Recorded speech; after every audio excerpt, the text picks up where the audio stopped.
Hello everyone, and welcome to our special sleep lecture, coming to you from the heart of the forest. My name is Your Name, and I'm so glad you've joined me here at our virtual forest cabin, your sanctuary for rest and rejuvenation. Tonight, we're not just talking about sleep. We're embarking on a journey to rediscover it, to understand its profound power, and to learn the secrets to unlocking a truly restorative night's rest. Imagine the forest at night. The gentle rustle of leaves, the distant call of an owl, the profound quiet that settles over everything. This is the environment our bodies and minds have evolved to thrive in. Yet, in our modern world, we've drifted so far from this natural rhythm. We're bombarded by artificial light, endless notifications, and a culture that often praises busyness over rest. The result? Millions of us are struggling with sleep, but it doesn't have to be this way. The secrets to better sleep aren't hidden in complex formulas or expensive gadgets. They're rooted in simple, natural principles, much like the ancient wisdom of the forest itself. Let's start with the most foundational element: light. Our bodies have an internal clock, the circadian rhythm, which is primarily regulated by light exposure. Think of it as the master conductor of your body's orchestra. When you wake up in the morning, exposing your eyes to natural sunlight for just 10 to 15 minutes sends a powerful signal to your brain. It's daytime, time to be alert and energetic. This simple act helps anchor your entire 24-hour cycle. It boosts cortisol levels in a healthy way, getting you ready for the day. And just as importantly, it sets a timer for melatonin production later in the evening. Melatonin is our sleep hormone, the one that makes us feel drowsy and ready for bed. Without that strong morning light signal, the whole system can get delayed and confused. Now let's fast forward to the evening. As the sun sets in the forest, darkness falls, signaling to all creatures that it's time to wind down. We need to create a similar signal in our own homes. In the 1 to 2 hours before bed, we must consciously dim the lights. Bright overhead lighting, especially the blue light emitted from our phones, tablets, and computer screens, is particularly disruptive. This blue light tricks our brain into thinking it's still daytime, effectively slamming the brakes on melatonin production. So, make it a habit to switch to warmer, dimmer lamps. Use night mode on your devices, or better yet, put them away entirely. Create a cozy, dim-lit cave that tells your body, the day is done, it's time for rest. This is your digital sunset. The next secret from our forest cabin is temperature. Have you ever noticed how the air cools down at night? Our bodies are designed to follow this pattern.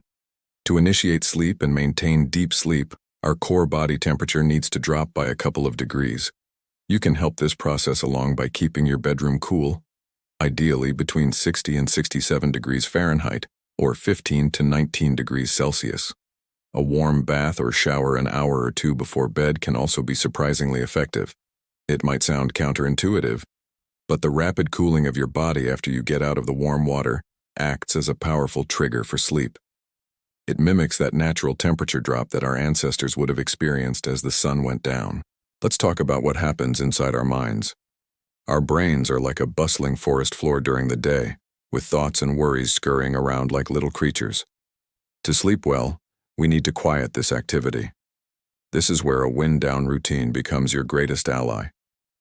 It's a buffer zone between the stress of your day and the peace of your night. This routine is deeply personal. For some, it might be 20 minutes of light reading, a real book, not a screen. For others, it could be gentle stretching, listening to calming music, or journaling. The act of writing down your thoughts, your to-do list for the next day, or anything that's on your mind can be incredibly powerful. It's like telling your brain, I've acknowledged you. These thoughts are captured and safe on this paper, so you can let them go for now. This externalizes your worries, allowing your mind to find stillness. We also need to consider the fuel we give our bodies. Think about the timing of your meals. A large, heavy meal too close to bedtime can interfere with sleep, because your digestive system is forced to work overtime when it should be resting.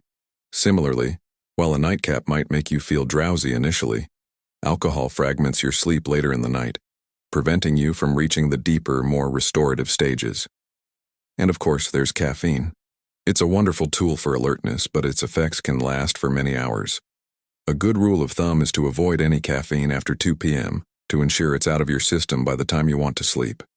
Instead, try a calming herbal tea like chamomile or peppermint in the evening as part of your wind-down ritual. Now let's tie this all together into a practical, actionable plan. Let's build your ideal sleep sanctuary, inspired by the tranquility of this forest cabin. First, your bedroom should be for 2 things only: sleep and intimacy. No working from bed, no scrolling through social media, and definitely no stressful conversations. This helps your brain create a powerful association. Bed equals sleep. Make it a haven. Invest in comfortable bedding. Use blackout curtains to make it as dark as possible. Consider a white noise machine or a fan if you're sensitive to sounds. This mimics the gentle, constant sounds of nature, like wind or rain, which can mask disruptive noises. Consistency is perhaps the most powerful yet overlooked secret of all. The forest operates on a reliable schedule. The sun rises and sets at predictable times. Your body craves the same predictability. Try to go to bed and wake up at roughly the same time every day. Yes, even on weekends.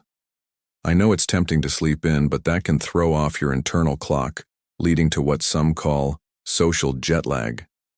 Sticking to a consistent schedule stabilizes your circadian rhythm, making it easier to fall asleep and wake up naturally. After a few weeks, you might find you don't even need an alarm clock anymore. Your body will simply know when it's time. But what if you do all this and you're still lying in bed wide awake?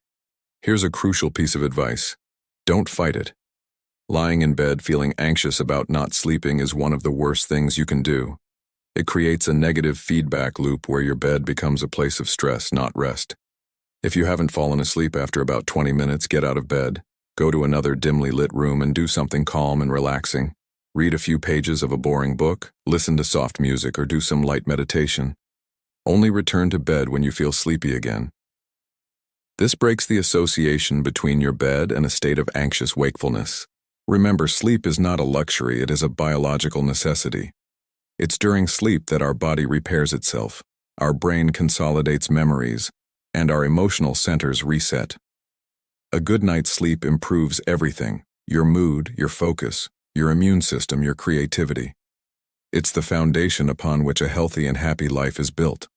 By embracing these secrets, managing light, creating a cool and dark environment, developing a wind-down routine, and maintaining consistency, you are honoring your body's natural design. You are reconnecting with the ancient primal rhythm of rest and wakefulness that is your birthright. Thank you so much for joining me in our forest cabin tonight. I hope these insights help you on your journey to better sleep. Start small. Pick 1 or 2 of these strategies and incorporate them into your routine. Be patient and compassionate with yourself. Relearning how to sleep well is a process. If you found this lecture helpful, please give it a thumbs up and subscribe to the channel for more content dedicated to your well-being. Sweet dreams, and may your nights be as peaceful as a quiet forest.